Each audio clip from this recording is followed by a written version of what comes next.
Amen. Et c'est cette prophétie-là que nous sommes en train de parler. Amen. Est-ce qu'il y a un amen à ça? N'ayez pas peur, mes frères. Les gens ont peur. Au lieu d'avoir la joie. Pourquoi vous avez peur? C'est parce que vous aimez ce monde. Nous disons, nous voulons partir, Seigneur. Nous voulons aller. L'enlèvement est là. Et les gens semblent regretter. Vous regrettez pourquoi?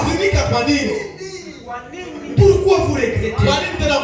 C'est le temps de partir. Alléluia. C'est le temps d'aller maintenant. C'est le temps d'aller maintenant. C'est le temps où nous voulons partir. Amen. Oh, comment je vais partir sans me marier? Toi tu cherches le mariage. Les problèmes qui sont dans les foyers, c'est toi tu veux chercher encore des problèmes. Et ceux qui sont dans les foyers veulent fuir les foyers. Et toi tu veux aller là-bas et tu veux bloquer l'enlèvement. Voyez-vous mon frère, nous devons partir. L'onction que nous ressentons, c'est un avant-goût. Et bientôt nous allons entrer dans la totalité. Alléluia. Bientôt nous allons entrer dans cette joie éternelle. Bien on a dit, quand je suis arrivé de l'autre côté, je n'ai pas eu envie de retourner. Je voulais rester là-bas. Ce que j'ai ressenti, ce que j'ai vu, ce que j'ai été, j'ai dit Seigneur, laissez-moi ici. Et tu as dit non, tu n'as pas encore fini. Tu dois rentrer de l'autre côté. C'est là qu'il y a l'amour parfait. C'est là qu'il y a l'amour divin. C'est là qu'il y a des choses dans la perfection. Ici nous ne nous aimons pas. Amen. Nous ne nous aimons pas. Et de l'autre côté, il a chanté. Qu'est-ce que ça sera de l'autre côté? Alors que nous ressentons tout ça, cette joie ici, quand nous allons partir et entrer de l'autre côté, ça sera comme ça. Et l'épouse est en train de se préparer. Nous sommes frères. Voyez-vous, et qu'un pape se révélera aux États-Unis selon la prophétie. Et nous allons voir cette prophétie.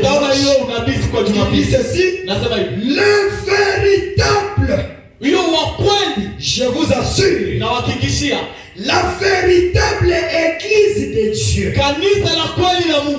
va se ressembler aussi. Parce que nous vivons le temps de rassemblement. Amen. Tout le monde est en train de rentrer chez lui. Tout le monde est en train de connaître son identité. Frère Madame dit c'est comme le soir. Oui, quand vous arrivez le soir, c'est le soir qui détermine l'origine de tout chacun. Et à cette heure du soir, chacun doit connaître ses origines. Chacun doit connaître ses terres. Chacun doit connaître les cris de sa maison. Alléluia. Chacun doit connaître les cris de sa famille. Ne venez pas ici. Si ici il n'y a pas ta famille, tu auras des problèmes. Tu dois connaître les cris de ta famille. Alléluia. Tu dois connaître les comportements de ta famille.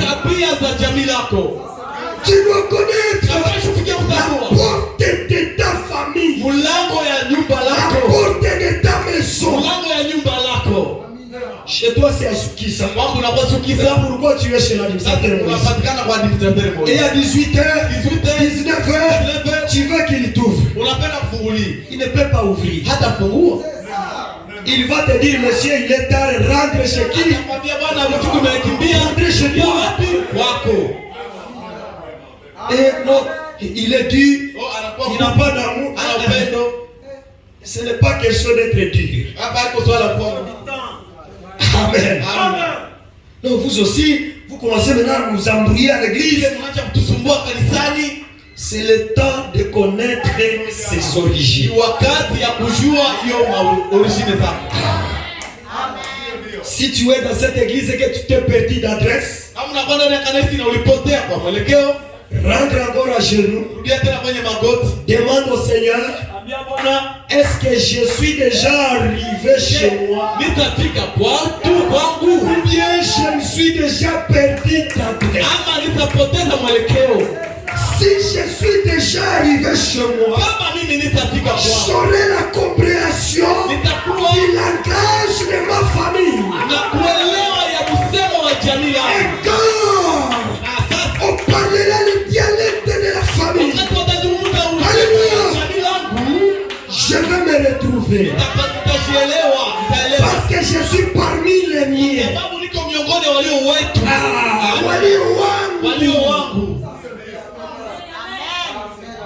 Dans le cas contraire, tu dois aller chercher chez toi. Parce que c'est le temps du rassemblement. C'est le temps du rassemblement.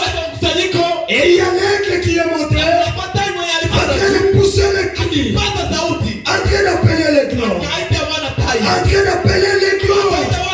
Revenez à la maison, quittez l'apostasie, revenez à la parole, revenez au fondement de la parole, revenons à la parole, revenons à la parole. Et tous les segments, ceux-là qui ont été prédestinés à marcher avec la parole, il faut quitter par l'épouse va se rassembler. Les véritables et non pas les fabriqués. Les véritables et les authentiques croyants. C'est le temps de voir le véritable et les authentiques croyants du message de William Marion.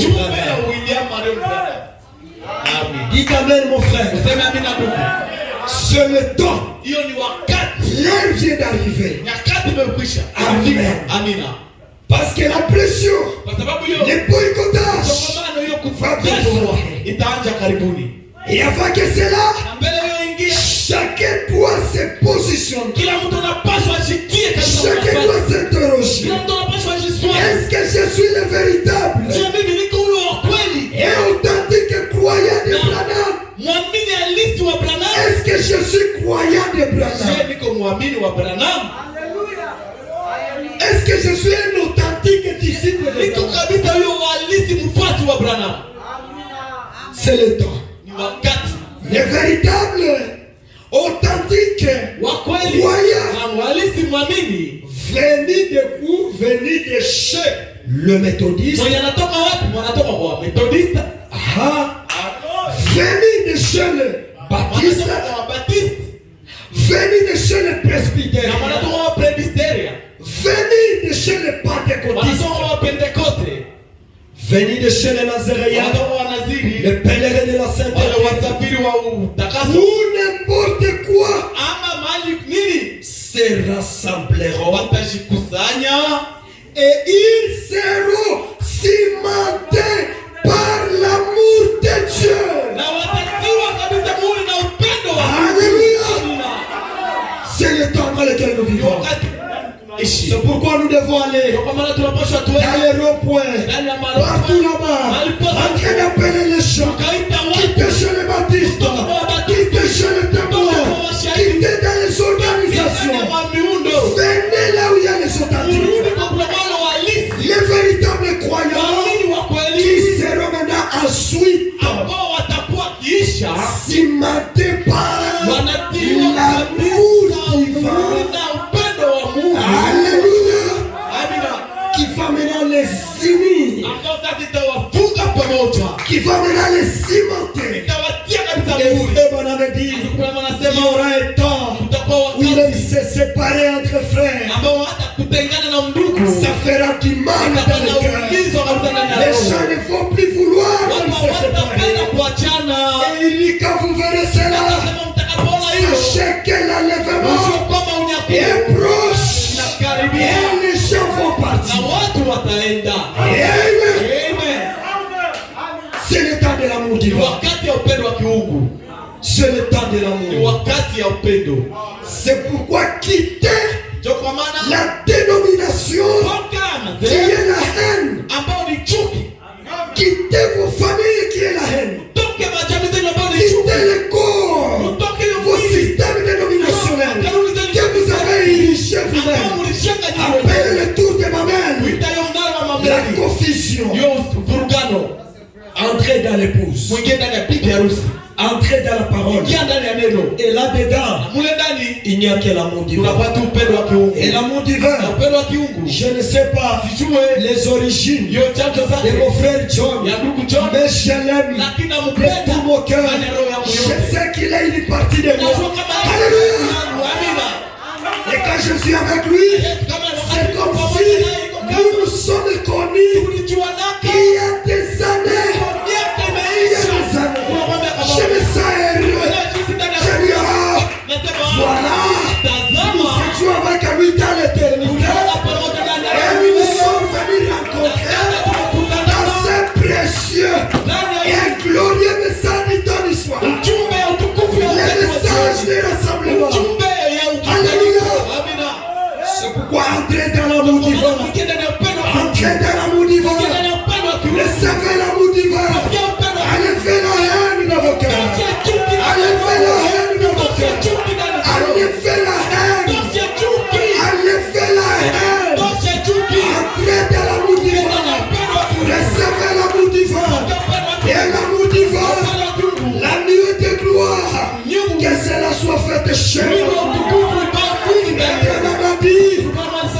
Frère, que cette colonne de nuée puisse entrer dans ces champs. Et que ces gens deviennent des colonnes de nuée.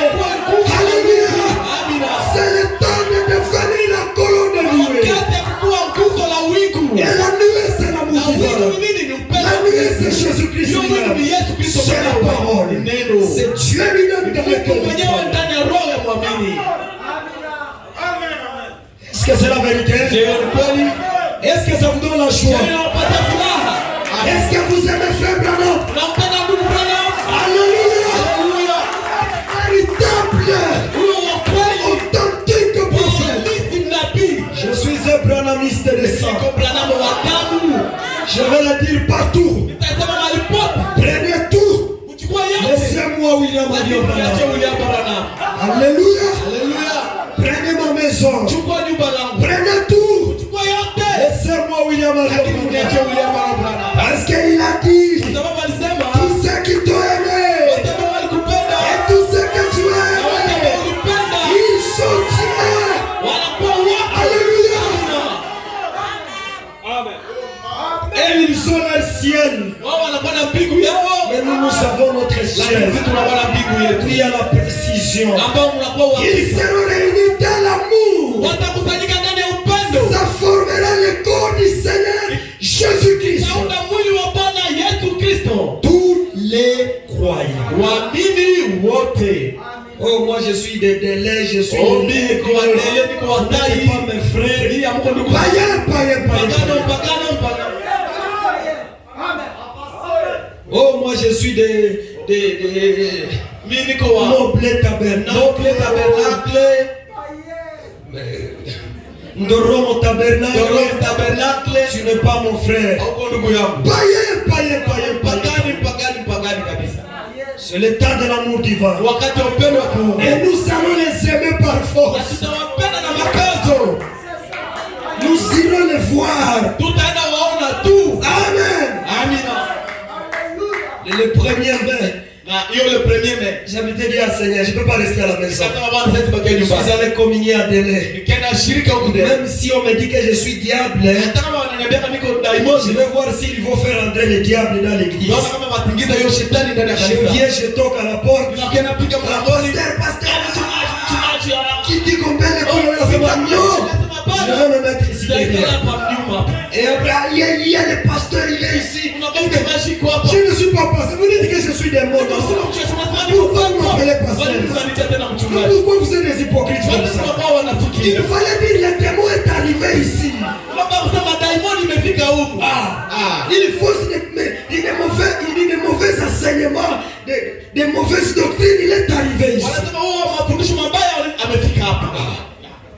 Il fallait dire ça. Pasteur.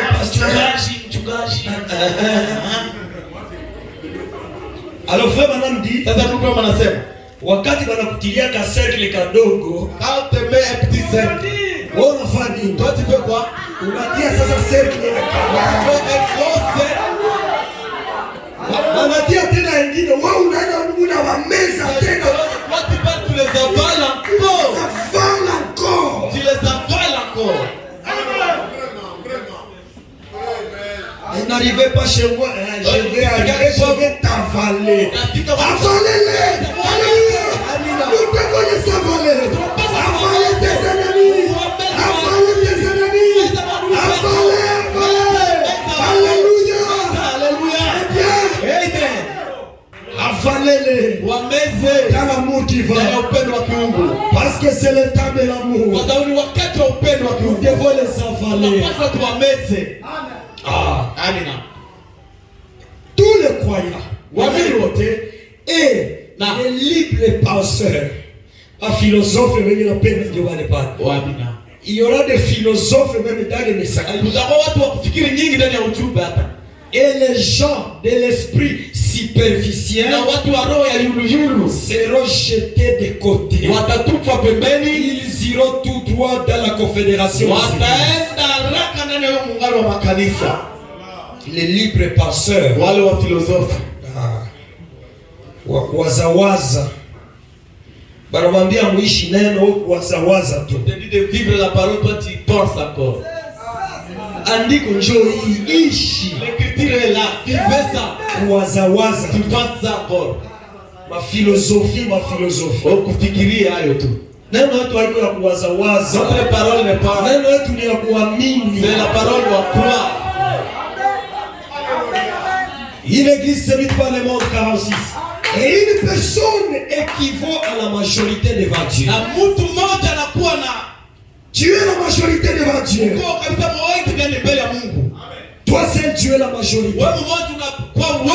Et aujourd'hui, dans le monde, parmi les évangélistes qui parlent de la guérison divine, écoutez, aujourd'hui dans le monde, parmi les évangélistes qui parlent ou qui prêchent la guérison divine, il y a une telle rivalité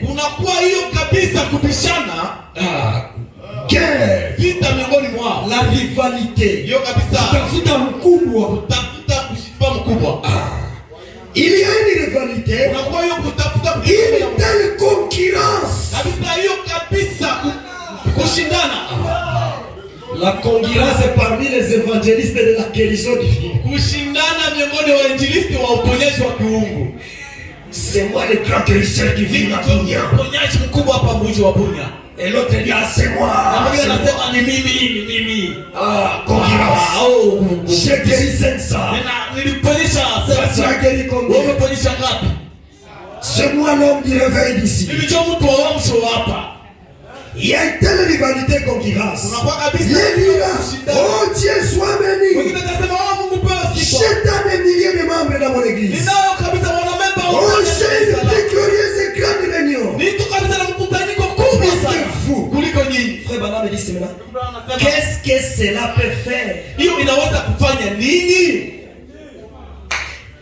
Écoutez, que nous ayons un million.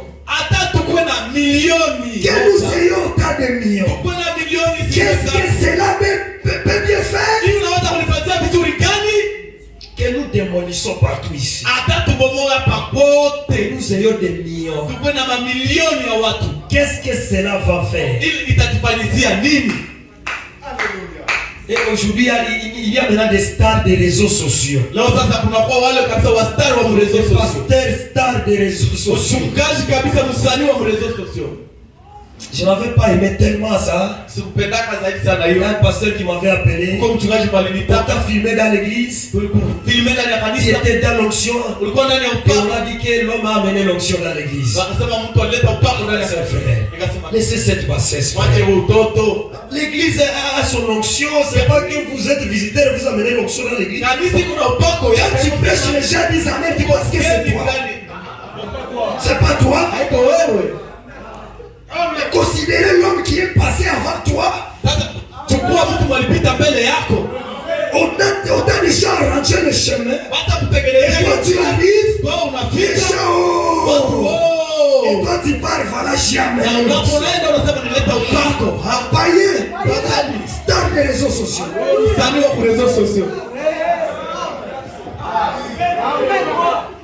Écoutez, qu'est-ce que cela peut faire?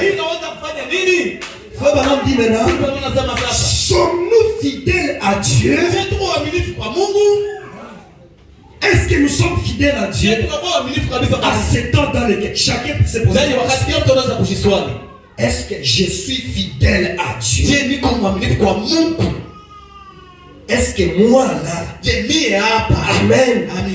Frère, toi là, l'autre, est-ce que tu es fidèle à Dieu? Est-ce que tu es fidèle? Écoutez, sommes-nous fidèles à Dieu? Sommes-nous fidèles à sa parole? Supportons-nous les tests où nous sommes soumis par le Saint-Esprit?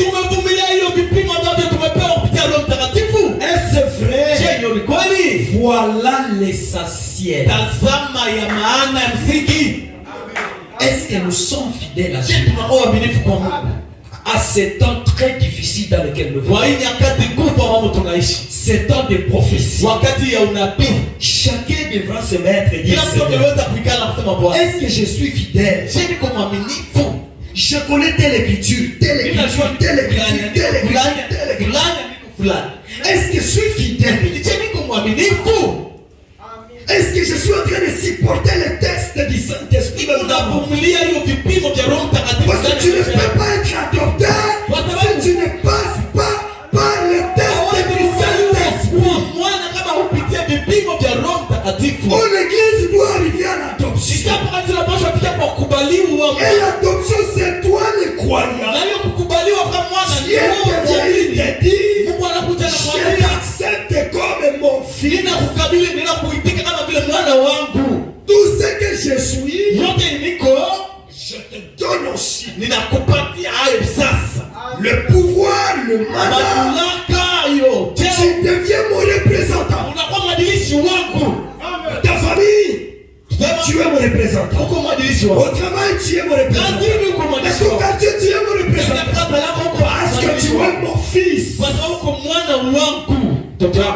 Est-ce que même le désir de l'adoption est dans le cœur du cœur? Voyez-vous, dans les premiers, son frère Branham dit ceci. Paragraphe 85. Est-ce que nous sommes ensemble, mes frères? Vous me suivez? Que Dieu vous bénisse. Que Dieu vous bénisse, mes frères. Ne tombez pas dans l'apostasie. Nous vivons un temps très merveilleux, mais un temps tellement prophétique. Le dimanche, nous allons entrer en profondeur. Frère Branham dit ceci. Qui? Celui qui le retient. Nous sommes toujours dans les Thessaloniciens. Qui retient cet homme impie?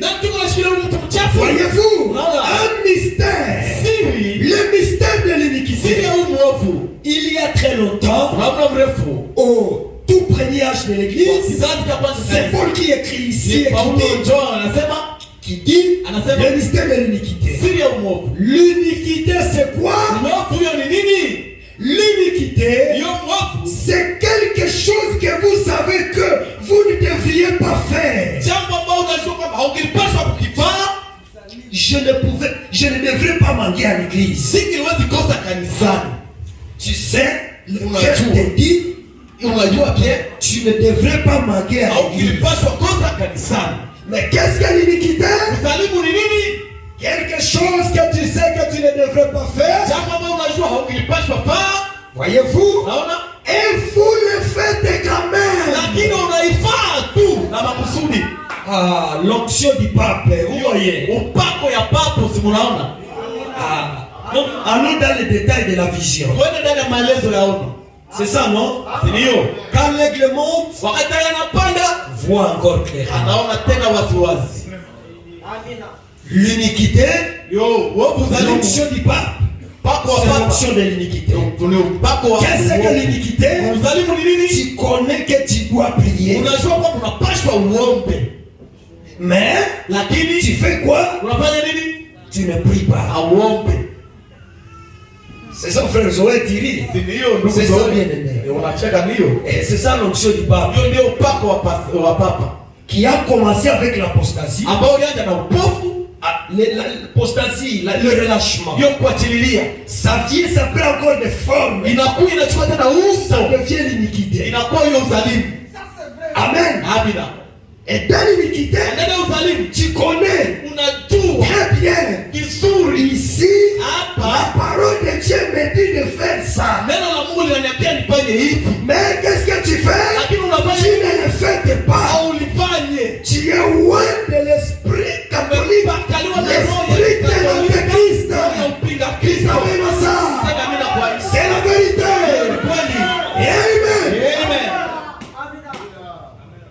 La parole te dit, tu dois payer ta dîme. Qu'est-ce que tu fais? Tu brises. C'est quoi ça? L'iniquité. La parole te dit, tu dois témoigner.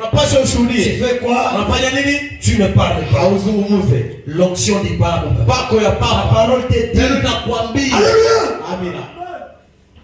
Tu dois vivre de telle ou telle manière. Mais tu ne le fais pas. Ça, c'est ce qu'on appelle l'iniquité.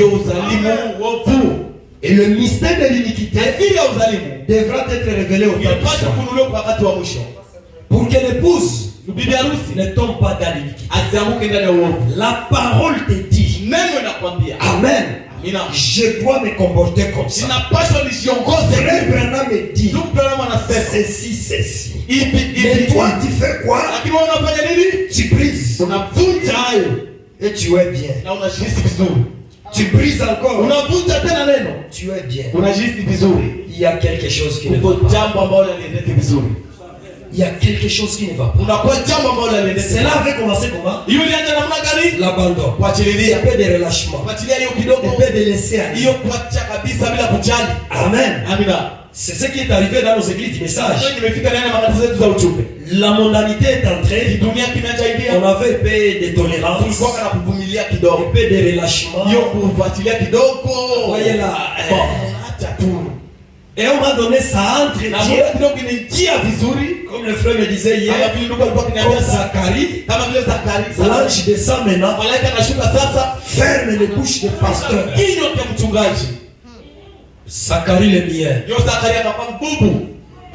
Amen. Et par après, si quelqu'un est stratège de l'apostasie, maintenant à l'iniquité. Maintenant, on brise maintenant correctement.